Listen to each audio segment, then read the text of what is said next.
physical profile of the object changes almost frame to frame. That sometimes it appears almost to be a fuzzy, gassy cloud. In some portions of the video, it appears to be several spherical objects surrounding a dark mass.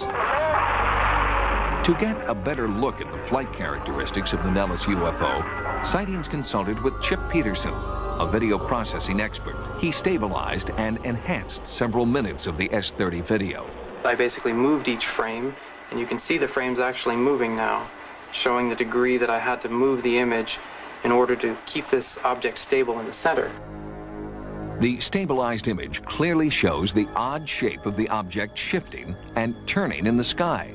I then took the numbers one by one and reconstructed the flight path, and that's the only way I could determine what the actual motion was, and I recreated that in 3 dimensions. It's initially heading away from the camera, and it abruptly changes, and during this phase, the range is increasing. It's actually going away from the camera.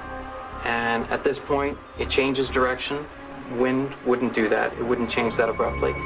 And it wouldn't follow a constant radius throughout this entire portion here. It's all at constant distance from the camera. It's as if it's observing the ground position just as the ground is observing it, and maintaining this constant distance. Based on his knowledge as an aerospace engineer, Peterson offered one possible explanation for the abrupt turns performed by the UFO.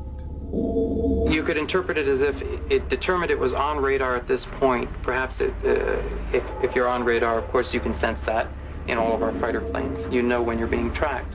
As soon as you get a lock or you get this radar signal, it would seem to me that this object was interested in who's observing it, and it turned in order to find out. When something starts to change shape like that in the air, you become very, very puzzled, because you realize that you're looking at something that appears to involve a whole new technology that we don't understand. What you want to do, of course, is go and find the person who's invented this and say, whatever made you think of that, and what does it do, and how does it do it?